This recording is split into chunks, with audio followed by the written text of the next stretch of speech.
Being invited, and always nice to show up at a brewery on a weekday, so good to see everyone.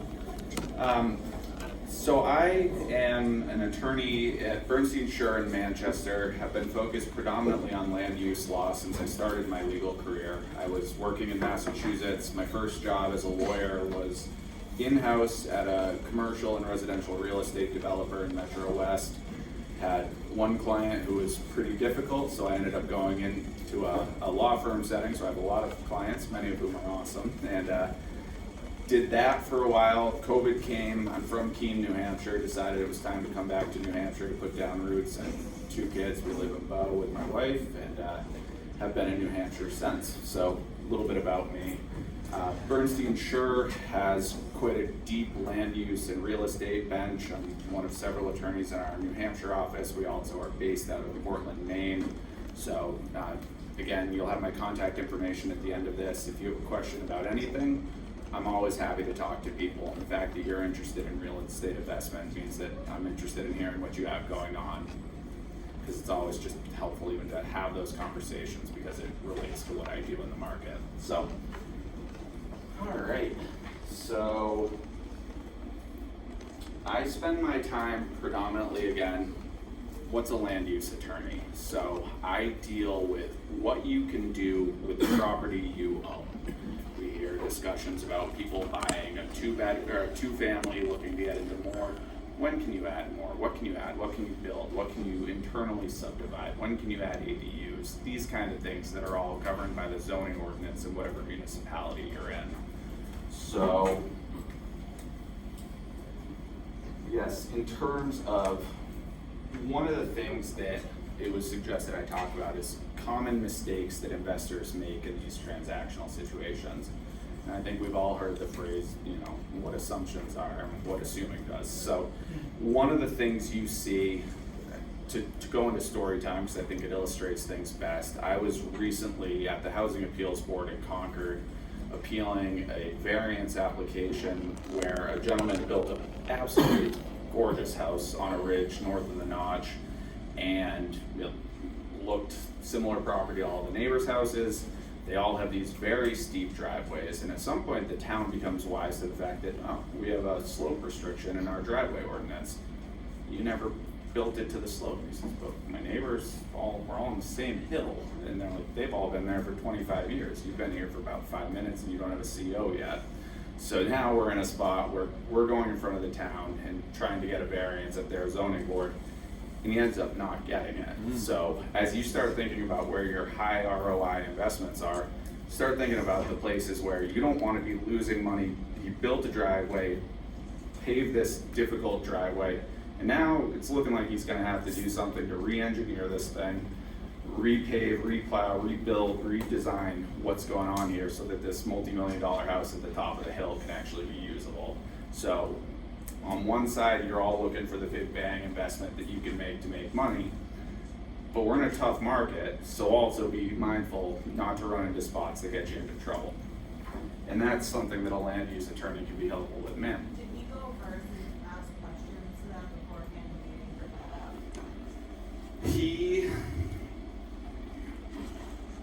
I like this guy. I'm not going to try to throw him under the bus, which is why I'm not telling you what town it is, etc. He got a septic approval plan through DES that showed the driveway, and then got the permit to build that at the town level with a note that said, this is just your approval for your septic system. Don't rely on any of these other things. And he came in with they all have these driveways. I have a driveway shown on a plan. I'm going to build that driveway. So again, coming back to those assumptions, town hadn't been difficult about these things, so put himself in a tough box by not being careful about it. I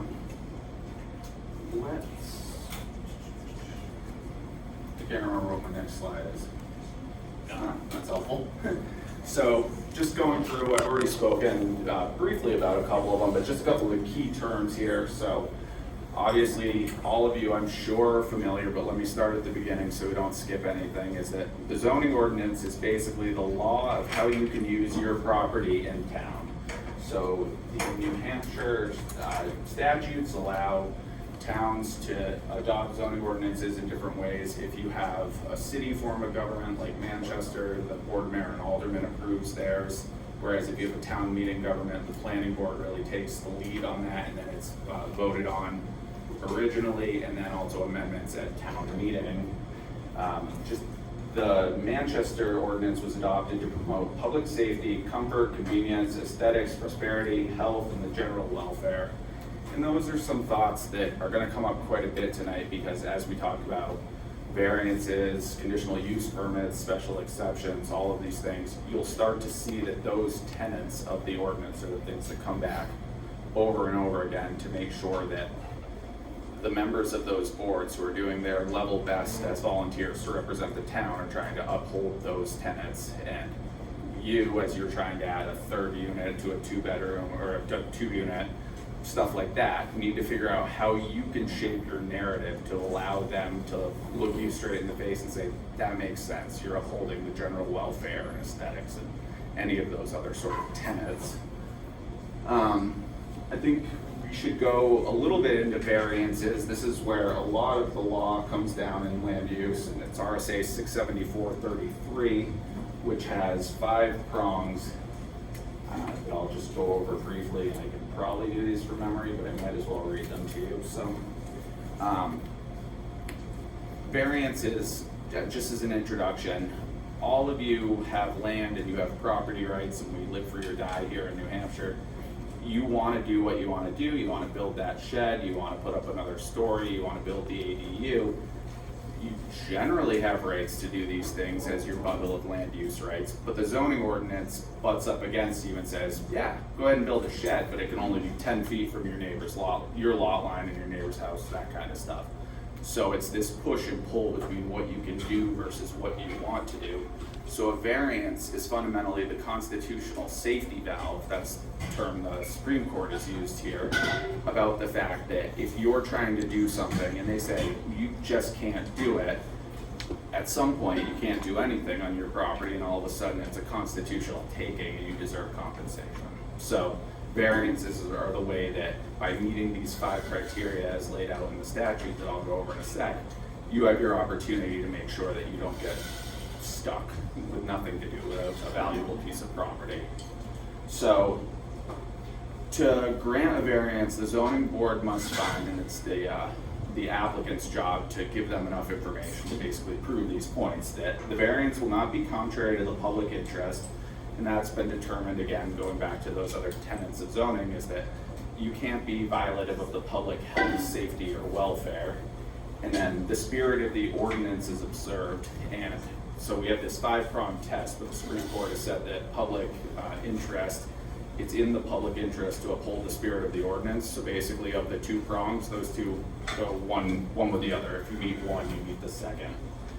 And then substantial justice is done. So this has been interpreted as a balancing test where you, as the owner of property, want to do something with the property. The court or the zoning board first will weigh what you're trying to do. If that's a huge value to you, okay, good, that's a good start. But if it's so violative of the rights of your neighbors or the general public, you have to do this balancing test and weigh if that's something that should be done. So if you're standing in front of a board and they ask, how you going a little bit closer to the lot line, or you adding this extra unit, how does this help? And it's that it helps my property by being a denser use, which is generally what we're trying to get permitted, but it also helps in that we've added another unit to the housing stock while we're in a housing crisis, things like that. So little creativity about why, yes, it's good for you. Bottom line is investors are trying to make money on these things, but it can't just be, this will be a good money maker, damn the neighbors, it doesn't matter at all. So you have to be mindful on that piece. The 4th criteria is that the value of surrounding properties will not be devalued. This sort of, again, goes with that balancing test. So if you're in a 1-acre lot neighborhood and you're trying to put up a duplex, you might have a chance. You're trying to put up a 7-story, 7-story building or something, they're gonna say you're gonna devalue the properties of those single family homes. Why don't you look in a different zone? That might be too much. So Also, if you are, I know you have a lot of real estate professionals in this room, if you're ever going for a variance, one helpful tip is that to prove this, it's oftentimes helpful to go speak to a real estate agent, have them write a letter that says that this, I've been doing this for however many years, adding this extra, whatever it is you're asking for, is gonna not change the value of these properties. It's gonna be good for the neighborhood, it's gonna clean up a decrepit property, whatever the case may be, and it differs every time by use. So then, to get a variance, the fifth criteria is sort of the hardship prong, and this is the hardest piece of all of this, is that literal enforcement of the provisions of the ordinance would result in an unnecessary hardship, and that unnecessary hardship means that owing to the special characteristics of the property that distinguish it from other properties in the area, no fair and substantial relationship exists between the general public purposes of the ordinance and the proposed use is a reasonable one. Showing that the proposed use is reasonable tends to be relatively easy, especially since the Supreme Court here has ruled that if it's an allowed use in the zone, it's inherently reasonable. So if you're looking to permit residential in a residential zone, you're pretty good there. But explaining why you have a hardship where, as drafted, the ordinance hurts you because of the property and its special characteristics. Doesn't have to be unique, you can be similar to the neighbors, but there are spots where it's obvious, where if you have a 15-foot setback and you have a lot that has a ledge, you have a glacial boulder in the middle of the lot, and no matter where you put the house, you're gonna be in the setbacks. That's kind of an easy hardship to prove. You're gonna get that variance. You probably don't need to call me on that. But as you work to get some of these, you want that third unit, you want these things. It takes a little creativity because you have to look these members of that community on the zoning board in their eyes and tell them why this is gonna harm you if you don't get it. And the answer can't be, I'd rather have 4 units than 3. So there is a degree of creativity that comes with that, and a lot of case law that springs from that as well. I've also put special exception and conditional use permits up on the board. These are like variances, except that they're actually allowed uses provided you meet certain criteria of the zoning ordinance. So where they're generally helpful is that you usually don't have to meet that hardship prong. It'll be based on the other, meets the aesthetics, meets the goals of the ordinance, meets the goals of the master plan, items like that. So I think it's easier, rather than me blathering at you, to go through a little bit of a thought exercise on this, where I will continue blathering at you, but about a place we know. So I don't know how many of you are familiar with GIS maps, but it is one of the best tools you're gonna have if you're looking at properties and trying to figure out, does this make sense for what I'm trying to do?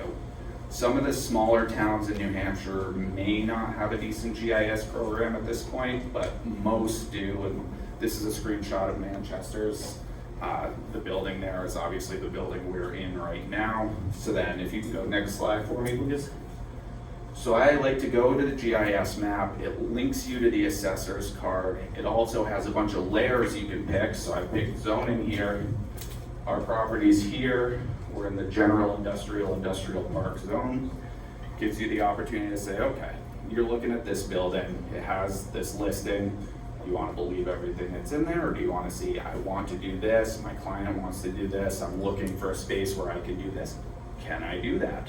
So then, next slide, we're going to go to the ordinance table of uses, because you're here, you think this is the perfect space for a brewery, and spoiler alert, it is, but we, for our practices, it's not permitted, it's not in here yet. We're walking around, we're looking at the studs of this. So you say, all right, general industrial zone. I'm here in the zoning ordinance right now. This is the table of use regulations. We're in the industrial zone, and then if I want to have limited retail, restaurant, hotel, and service uses servicing an industrial or research park area in accordance with a city master plan, I can do so under a conditional use permit. And if I want a restaurant of greater than 5,000 square feet, I want a conditional use permit. And again, I've made some assumptions here. I have no idea how big this space is. I didn't do any of that research, but bear with me on this. So at that point, we have the opportunity to go to the zoning ordinance and figure out what you need in order to get a conditional use permit. And in this case, it comes back to basically the variance application minus the hardship. So you have to show that this use, it's not terribly rowdy, has reasonable business hours, whatever the case may be, isn't gonna devalue the neighboring properties, isn't gonna cause public safety harm, isn't gonna hurt the general welfare. A couple of the other items are like, is not gonna have an undue influence on city services, so you're not, I don't know, water park running off the public taps or something, sort of things that you can mitigate. And as you start permitting these things, I can't stress enough how important it is to make sure that you have a team that you trust for these things, because an engineer and surveyor and whoever's putting these plans together to show you, be able to look, we have the capacity to do this, the size is this, we've designed it this way, the site is X, Y, or Z. All of these things that you're gonna rely on are gonna get stress tested by the municipality you're in front of, because the board is there to poke holes, ask questions. The last things ranging from, you know, what happens with your stormwater in the parking lot, assuming we were building this whole building, to where are you gonna put the snow?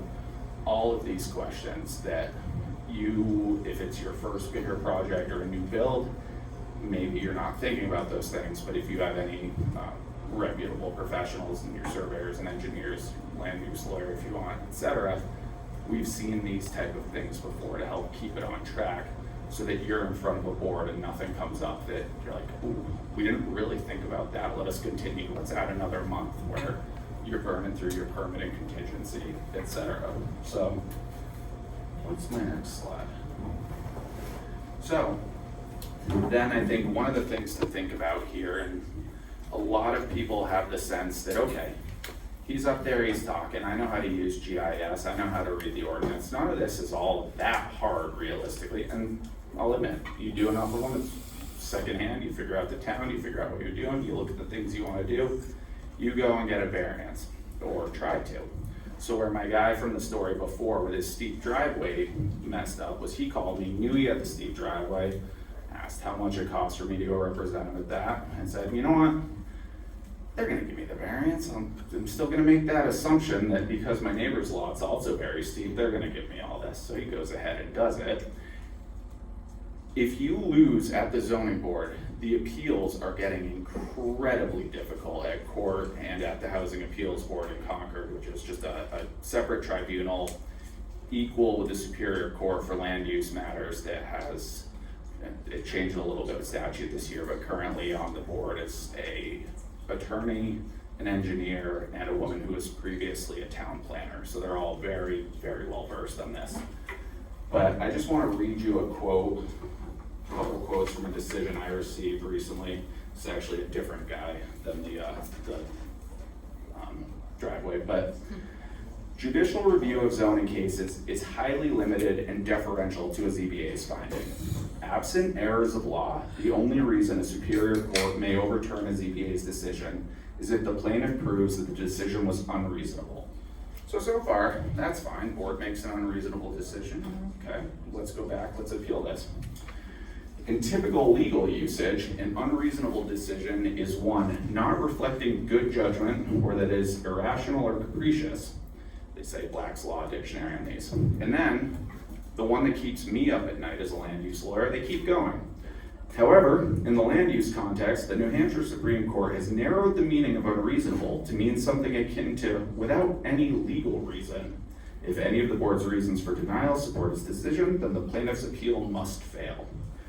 So it doesn't matter how asinine the board's decision was, because they're the arbiters of this at the local level, and they said, we don't think you should have this because we think that's a residential neighborhood, and you say, there are no residences in this residential neighborhood. They still had a reason, even if it was by the dictionary definition, unreasonable, which puts you in a spot as an investor to get completely screwed if you don't get your permit at the first piece. Coupled with the fact that New Hampshire has a law case called Fisher versus Dover, which says that you can't bring the same general appeal twice.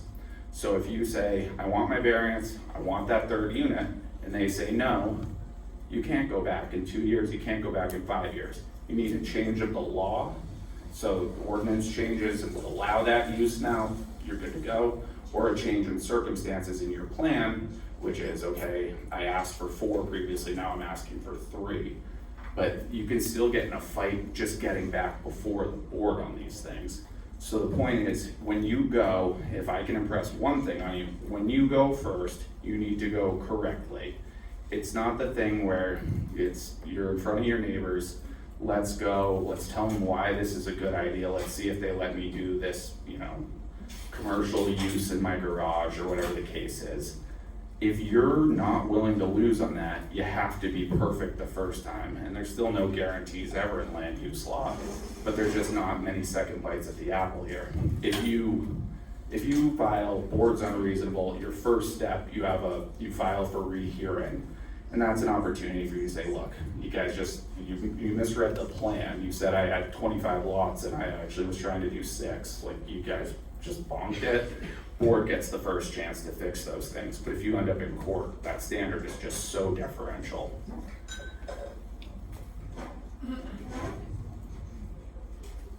Yeah. All right. One thing, again, we're all here in Manchester. I do work all over the place, and there's different ordinance in every town, but they come on the same general idea. One thing that's sort of interesting is that the city of Manchester filed a new master plan a few years ago, which is a requirement of state law for having a zoning ordinance. It's a good practice to do your master plan, which is sort of your guiding principles as a city to say, we want more housing, we want more commercial in these areas, we want more this, that, or whatever else, more ADUs, more multifamily. Manchester is very into this missing middle concept, which will be a good place for investment, which is building those cottage developments or smaller micro units, those kind of things. So Manchester is working on building or instituting what they're calling a form-based code. So rather than what I showed you before with the table, and then there's also the table of dimensional requirements, so you can say, okay, I'm allowed to have this brewery, and the brewery needs to be this size here. Now it's basically pictures to say we want this kind of thing and these kind of uses. And this is a pretty big change for the city as they try to institute this, to the point where I've been to a couple of the listening sessions they had with the public, and I also am friendly with some of the folks in town hall and city hall. So I've just chatted to say, hey, this is coming, where is it? And they say, well, we're still trying to figure out how it works in Manchester. So it was supposed to get instituted this spring, but they're a little bit back to the drawing board with their professionals, and it looks like it'll be out sometime later this year, but we'll see.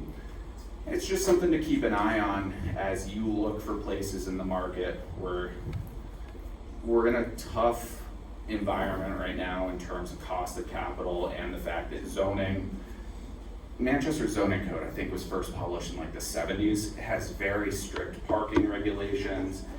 The first draft of this new code had no parking requirements for anything, which is sort of a big city way of doing things, but I don't know that it necessarily fits New Hampshire, and a bunch of the folks in City Hall were like, I mean, we need some parking requirements. We don't have parking garages the way New York or Boston or whatever has. So, coupled with the market's gonna speak there. If you start building single family homes with no place to park, people would immediately say no, which is why you wouldn't do that. You're gonna build a garage.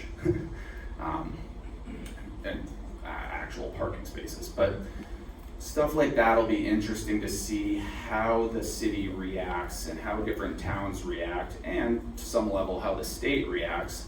There was a number of bills that were proposed this year. We've had the ADU law went in 2017 that allows 1,000-foot ADU by right in towns in your building, but it has to be in the same structure. We don't have detached ADU rights yet. There was a bunch of bills that I don't believe, I didn't do my full legislative deep dive today, I apologize, but I don't think there were any massive changes in terms of those laws right now. So there's still spots where you go talk to a zoning board and they realize that there's a housing crisis here that New Hampshire is building, that we need to figure out where we're gonna put all the people. We need to figure out where people wanna live when they're downsizing from that 4-bedroom home you raised your family in to now your kids probably can't buy that home because it costs too much and there's no other stock. Plus, the parents have nowhere to go because there's just not the right opportunities for this.